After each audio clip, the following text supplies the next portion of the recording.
প্রাঙ্গণে শ্রুতি নাটক নিরূপমা। শ্রুতি নাট্যরূপ সম্পাদনা ও নির্দেশনা শান্তিনাথ দেবী। আবহ সঙ্গীত, ভাবনা ও পরিস্ফুরণ মোনালিসা নস্কর। কারিগরি সহযোগিতা মোনালিসা নস্কর ও দেবাত্রিতা বর্মন।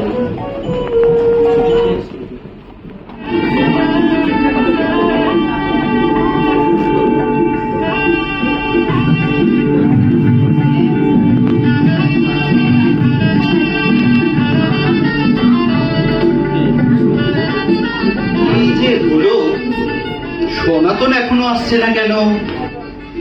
ও তো বলেছিল বর আসার আগেই ও পৌঁছে যাবে। একটু এগিয়ে গিয়ে দেখবো নাকি? না না, আমি বোধহয় একটু বেশি অস্থির হয়ে পড়ছি। ও ঠিক সময় মতো এসে যাবে। বাবা বাবা, এই যে তুমি এখানে। ওদিকে পুরুত মশাই বরকে আনার জন্য তাড়া দিচ্ছেন। তখন এসে গেল প্রায়। তা তো ঠিক, কিন্তু এখনো পুরো টাকার জোগাড় হয়নি বাবা। সনাতন তো এখনো এলো না। আমি জানতাম বরের ভরসায় কখন এসব কাজ ফেলে রাখতে নেই। আমায় কথা দিয়েছিল। আমি তো ওর দাবি মতোই সুদ দেবো বলেছিলাম। এখন কি হবে? ওদের চাহিদাও তো অনেক, 10,000 টাকা। তোমার আরো একটু ভেবে সিদ্ধান্ত নেওয়া উচিত ছিল। এখনই কথা বলছো কেন? দেখো, নীরু তোমাদেরও একমাত্র বোন, আমার আদরের একমাত্র মেয়ে। তার তো আর যেখানে সেখানে বিয়ে দেওয়া যায় না। তাই তো রায় বাহাদুরের একমাত্র ছেলের সঙ্গে সম্বন্ধ পাকা করেছি। ছেলে ডেপুটি ম্যাজিস্ট্রেট। বিয়ের কিছুদিন পরে নীরুকে কর্মস্থলে নিয়ে যাবে। সবই তো জানো। ওর সুখের কথা ভেবেই তো এই সিদ্ধান্ত। মিষ্টি কথা, বর এখনো আসছে না কেন? লগ্ন তো এসে গেল, বরের কোনো দেখা নেই। কি ব্যাপার? ব্যাপারটা বোঝা যাচ্ছে না। দেখি বাইরে তো চিৎকার দিছে, একটু দেখে আসি তো। ভগবান, সে তুমি আমায় কোন বিপদে ফেললে? এই যে হরো বাইরে এত গোলযোগ কিসের? বাবা, রায় বাহাদুর তোমাকে এক্ষুনি দেখা করতে বললেন। তিনি আরো বললেন বরের পুরো টাকা না দিলে বর সমাপ্ত করা যাবে না। সে কি কথা? বিয়ের আসরে বর আসবে না? এখনো 7,000 টাকা কম। কি যে করি? তুমি গিয়ে বরং ওনাকে বলো আমি আসছি।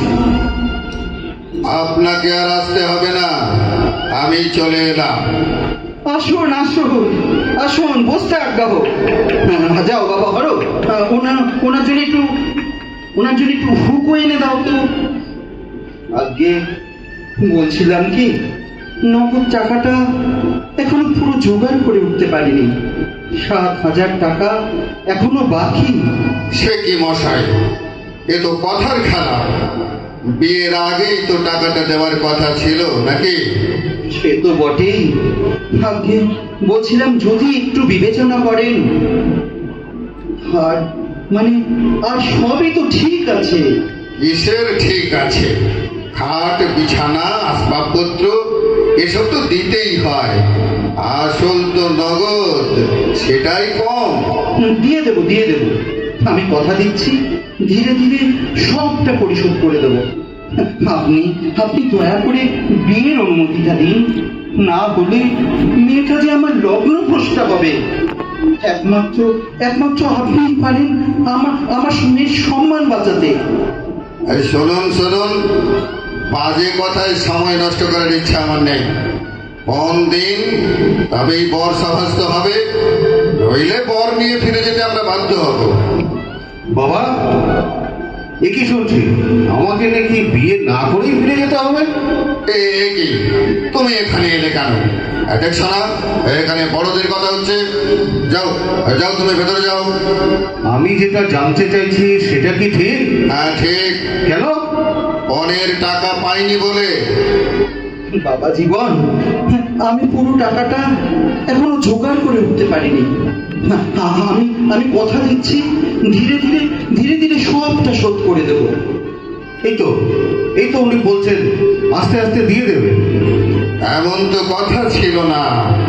বিয়ের আগেই পুরো 10,000 টাকা দেওয়ার কথা তো ছিল। পুরোটা জোগাড় করতে পারেননি, তার জন্য বিয়ে বন্ধ হয়ে যাবে? আমি বারণ করছি, তাই বন্ধ হবে। আমার একটা সম্মান আছে। আপনার সম্মান আছে বলেই এ বিয়ে হওয়া উচিত। ফিরে গিয়ে কি বলবেন? পণের টাকা পাইনি বলে বিয়ে হয়নি, এতে আপনার সম্মান বাড়বে? আমি বিয়ে করতে এসেছি, বিয়ে করেই যাব। যান, আপনি ব্যবস্থা করুন।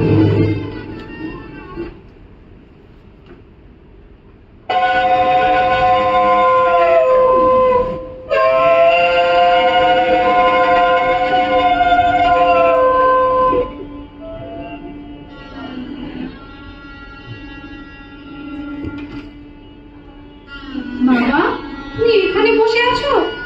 আমি যে চলে যাচ্ছি, আমায় আশীর্বাদ করবে না? আশীর্বাদ আর কি করবো রে মা, জানি আমি যে মরমে মরে যাচ্ছি। থাক থাক মা, এখানে থাক বাবা জীবন, আর প্রণাম করতে হবে না। তোমরা সুখী হও, ঈশ্বর তোমাদের মঙ্গল করুন। না না, আপনি চিন্তা করবেন না, নীরু ভালো থাকবে। আমি একটু গুছিয়ে নিয়ে ঘর দেখে নীরুকে আমার কাছে নিয়ে যাব। বাবা, আমাকে কিন্তু তাড়াতাড়ি নিয়ে আসবে। তোমাদের সবার কথা আমার খুব মনে পড়বে। জানি রে মা, তবু স্বামীর ঘর তো করতেই হবে। আমি ঠিক তোকে নিয়ে আসবো।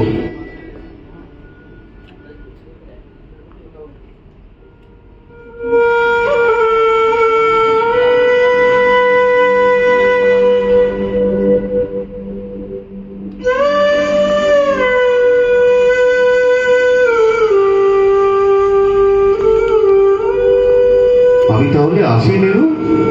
কি মাথা নিচু করেই থাকবে, আমার দিকে দেখবে না? এ কি, তোমার চোখে জল? আমি আর কতদিন থাকবো? ছুটি তো শেষ। তুমি চলে গেলে আমি কেমন করে থাকবো? আমি তো আরে বাবা, মাত্র কিছুটা সময়, তারপর একটা ভাড়া বাড়ি ঠিক করেই আমি তোমাকে নিয়ে যাব। এবার একটু হাসো তো। এই তো এই তো এই তো আমার সোনা বউ। এবার আমি আসি। এই যে ভিকিরির বেটি, বলি আমার ছেলের সাথে তুই এত খুশি হয়েছিল শুনি? না, মানে উনি চলে গেলেন তো তাই। তাই আর মাথা না ফেলে চলছিল না। শোনো বৌমা, একটা কথা তোমায় পরিষ্কার করে বলে রাখি, এখানে থাকতে গেলে আমার কথা মতো চলতে হবে, না হলে রাস্তা দেখতে হবে। আমার আর যাবার জায়গা কোথায় মা? থাক থাক, আর চোপা রাখতে হবে না। যাও, নিজের ঘরে যাও। এই শোনো, পানির বাটাটা আমার ঘরে দিয়ে যেও তো।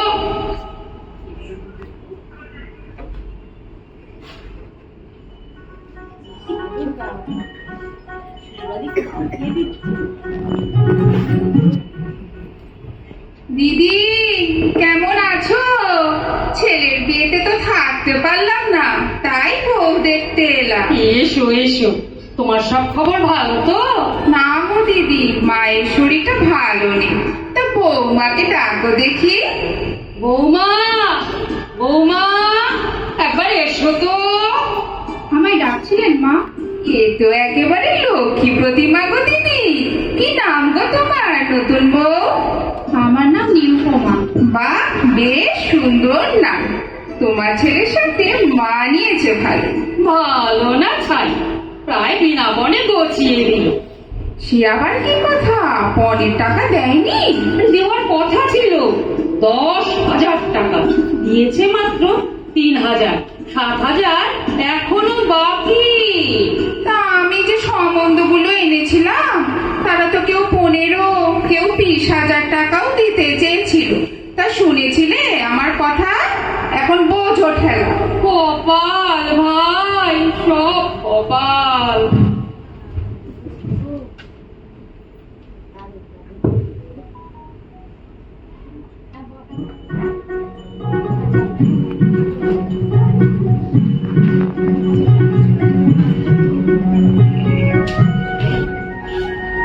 মা নীরু,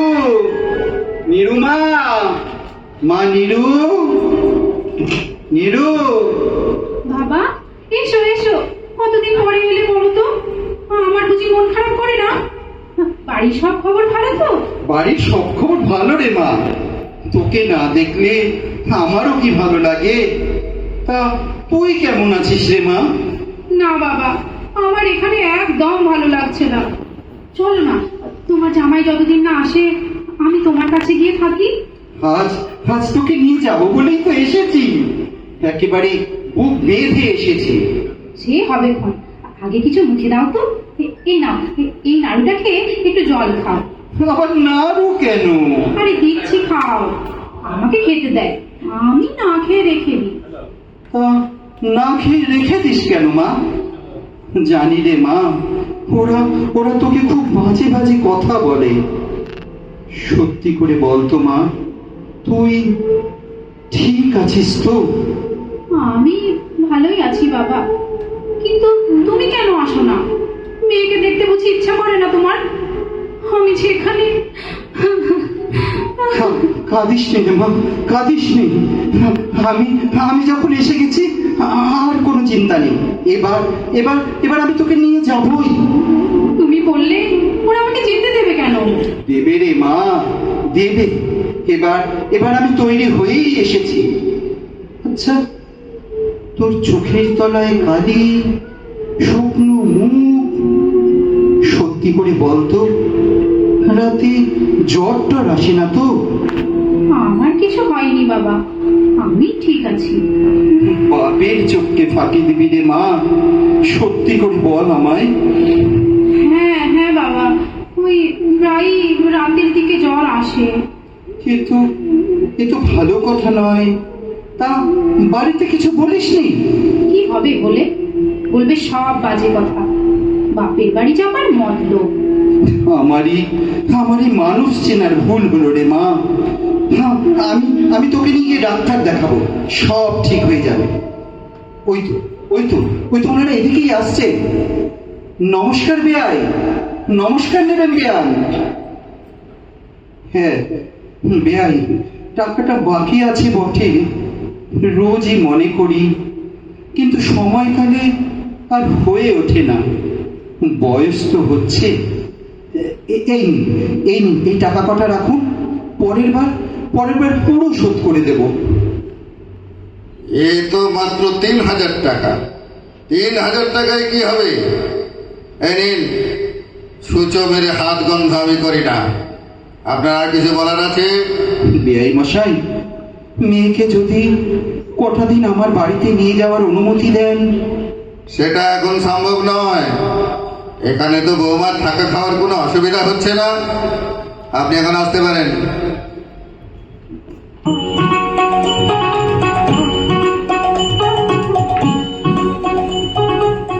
বাবা, আপনার সাথে কিছু কথা আছে। তোর আবার কি কথা? আপনি হাজার লোকানোর চেষ্টা করলেও আমরা জেনে গেছি এবারে আপনি বিক্রি করতে চাইছেন। একবারও আমাদের কথা ভাবলেন না?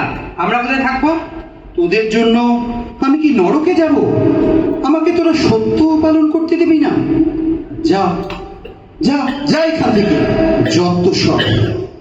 না, আজকেই বেয়াই বাড়িতে টাকাটা পৌঁছে দিতে হবে। বাড়ি যে বিক্রি হয়েই গেছে সে কথা অপগণ্ডগুলো তো জানিই না। না না, যা করার আজকেই করতে হবে।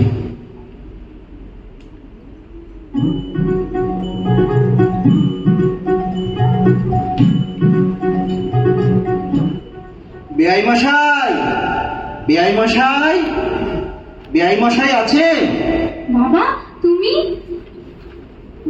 বাবা, এ তুমি কি করলে? আমাদের একেবারে পথে বসালে। আমরা জেনে গেছি তুমি বাড়িটা বিক্রি করে দিয়েছো, আর সেই টাকা নিয়ে তুমি এখানে এসেছো পনের টাকা শোধ করতে। তাই তো এখানে ছুটে এলাম। তুমি কি করেছো বাবা? দাদাদের তুমি পথে বসিয়েছো? তুমি যদি আর এক পয়সাও আমার শ্বশুরকে দাও, তোমার মেয়েকে আর দেখতে পাবে না। এই তোমার গা ছুঁয়ে বললাম আমি। ছি মা, এমন কথা বলতে নেই। তাছাড়া পনের টাকা শোধ না করলে তোর বাপের যে অপমান, মানে তোরও যে অপমান। না বাবা, টাকা যদি দাও তবেই অপমান। তোমার মেয়ের কি কোনো মর্যাদা নেই বাবা? আমি কি কেবল একটা টাকার ধরি? যতক্ষণ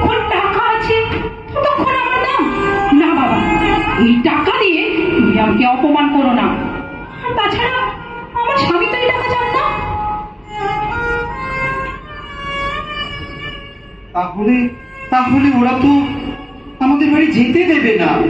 না দেয় না দেবে, তুমি আর কোনোদিন আমাকে নিয়ে যেতে চেও না। বৌমা, তোমার বাবা এসেছিল, দেখলাম হন হন করে চলে গেলেন। গোবিন্দর মা শুনেছে তিনি নাকি পনির টাকা শোধ করতে এসেছিলেন, আর তুমি নাকি টাকা দিতে বারণ করেছো। গোবিন্দর মা ঠিকই শুনেছে মা। কেন, তুমি কি চাও না টাকাটা আমরা পাই? না, ঠিক তা নয়। বাবা বসত বাড়ি বিক্রি করে টাকা শোধ করতে এসেছিল, তাহলে তো ওদের রাস্তায় দাঁড়াতে হতো। রাস্তায় দাঁড়া আর গাছতলায় দাঁড়া, আমার দেখার কি দরকার বাপু? এই যে দুবেলা গিলছো, গায়ে হাওয়া লাগিয়ে ঘুরছো, বলি টাকাটা আসছে কোত্থেকে সে খবর নিয়েছো কোনোদিন? আর বলি কোথায় গেলে? ওগো শুনছো? কি হয়েছে, এত চিৎকার কিসে? বৌমার বাবা টাকা দিতে এসেছিল, বৌমা বলেছে টাকা দিলে তার অপমান হবে। সে কি এত বড় কথা?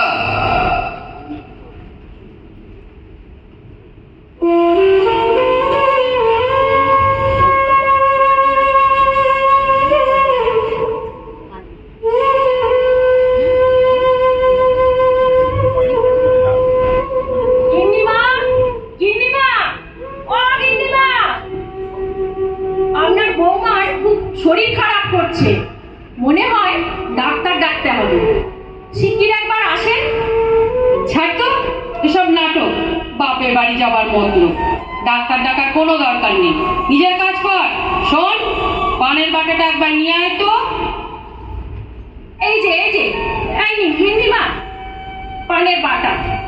বলি বাটা আনলেই হবে? বেশ ভালো করে জর্দা দিয়ে একখানা পান সেজে দে। এই নিন। চলেন না গিন্নিমা, পান খেতে খেতে একবার বৌদিমণির কাছে চলেন। আমার মনে হয় বৌদিমণির অবস্থা ভালো নয়। বাবা, ও বাবা, আমার কাছে এসো না, আমি তোমার কাছে যাব। ও বাবা, বাবা, ও বাবা। দেখেন গিন্নিমা কেমন জ্বরে ধরে ভুল হচ্ছে। জ্বর না ছাই, অভিনয়, সব অভিনয়। বাবা, কি গো, তুমি বলেছিলে আমাকে নিয়ে যাবে, আর কবে কবে নিয়ে যাবে গো? কবে কবে? শুনছেন মা কি সব হচ্ছে? একবার ডাক্তার ডাকলে হয় না? কোনো দরকার নেই, এই আমি আমার ঘরে গেলাম।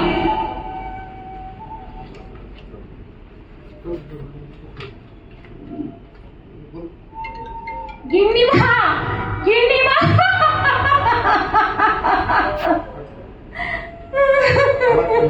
আবার কি হলো? যত সব ছুটকো ঝামেলা। এই মাত্র তো এলাম, আপনার বৌমা নেই গিন্নিমা।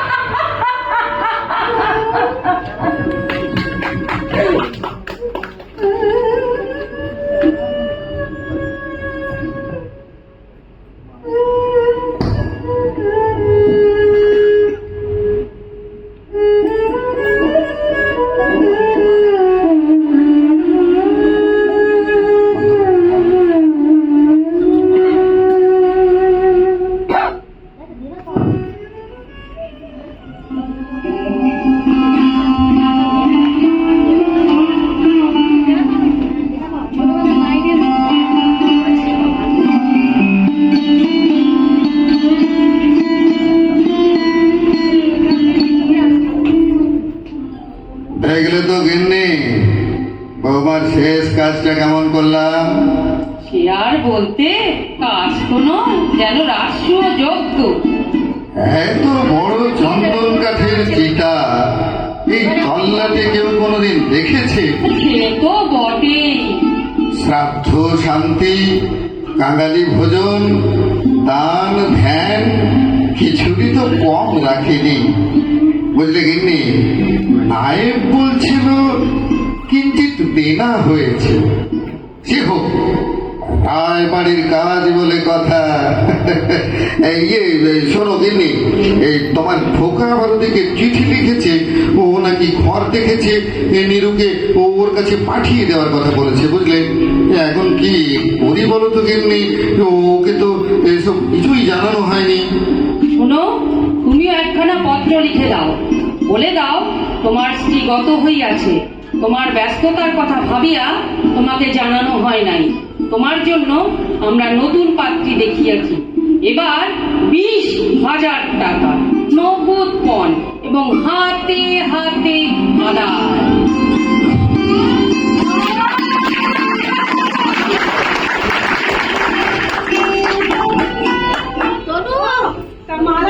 নমস্কার, আমাদের একটু পরিচয়, যারা আজকের এই শ্রুতি নাটকে আমরা অভিনয় করলাম। একদম ওই দিক থেকে বলছি, শাশুড়ির ভূমিকায় শুভ্রা ঘোষ, তারপর বাড়ির পরিচারিকার ভূমিকায় মালা সামন্ত, তারপর রামসুন্দরের ছেলের ভূমিকায় ইমরান শেখ, নিরুপমার ভূমিকায় তনুশ্রী দে, নিরুপমার বাবা রামসুন্দরের ভূমিকায় প্রশান্ত ভৌমিক, নীলুর বর এর ভূমিকায় রয়েছে তপেন্দু হীরা, আর নীলুর শ্বশুর মশাই করলাম আমি শান্তিনাথ দে, আর প্রতিবেশী দিদি করলেন আমাদের দেবত্রিকা বর্মন। এবং আগেই বলেছি, এই আবহ সঙ্গীতের ভাবনা এবং পরিস্ফুরণ করেছে এই মোনালিসা নস্কর, এবং সেটা যান্ত্রিকভাবে সহযোগিতা করেছে মোনালিসা এবং দেবত্রিকা।